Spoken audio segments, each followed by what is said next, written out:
The president looking to reassure Americans about his condition by tweeting out a video overnight. His doctor says Trump has made substantial progress since he was diagnosed with COVID-19.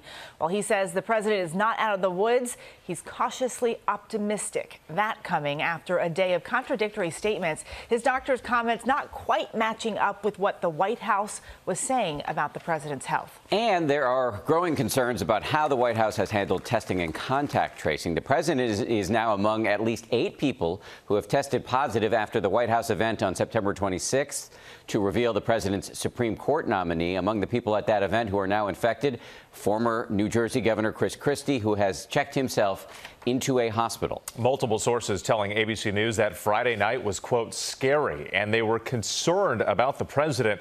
For the latest this morning on the president's condition, let's go to ABC's Rachel Scott in Bethesda, Maryland. Rachel, good morning. Wick, good morning. The White House has offered conflicting messages on the president's health. Bottom line here, we still do not know when the president will be discharged, when he first started experiencing symptoms, or how he was infected. The president insists he is feeling better, but that came just hours after a senior White House official told us he is still not on a clear path to full recovery. Overnight, President Trump recording this video from the hospital, telling the American people he's on the road to recovery, but admitting he's not out of the woods just yet. I came here, wasn't feeling so well. I feel much better now. You don't know over the next period of a few days. I guess that's the real test. So we'll be seeing what happens over those next couple of days. This coming after a stark warning from a senior White House official telling us the next 48 hours will be critical in the president's fight against the virus. That assessment at odds with what doctors told reporters earlier Saturday. This morning, the president is doing very well. It's important to note the president's been fever-free for over 24 hours. We remain cautiously optimistic, but he's doing great. At Walter Reed, the president's medical team insisted Trump's symptoms, a mild cough, nasal congestion, and fatigue were improving, but dodged key questions about his health. Do you have an estimated date when he might be discharged? Well, I don't want to put a hard date on that. What was his fever when he had one, sir? I'd rather not give any specific numbers. Has there been any sign of damage, sir? I'm not going to go into specifics on what the findings of any of that are. And the White House physician, Dr. Sean Conley, repeatedly declined to say if the president ever received supplemental oxygen.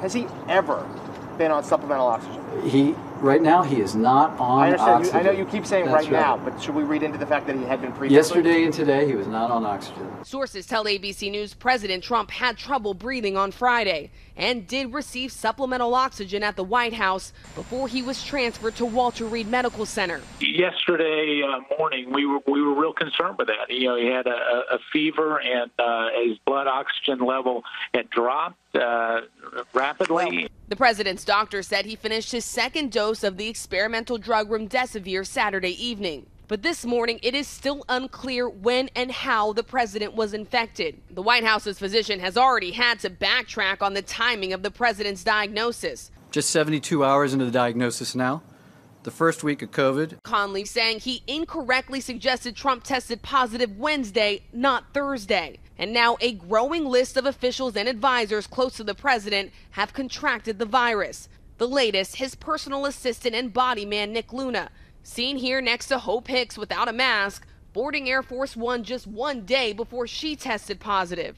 8 others who attended Saturday's Rose Garden ceremony now infected too.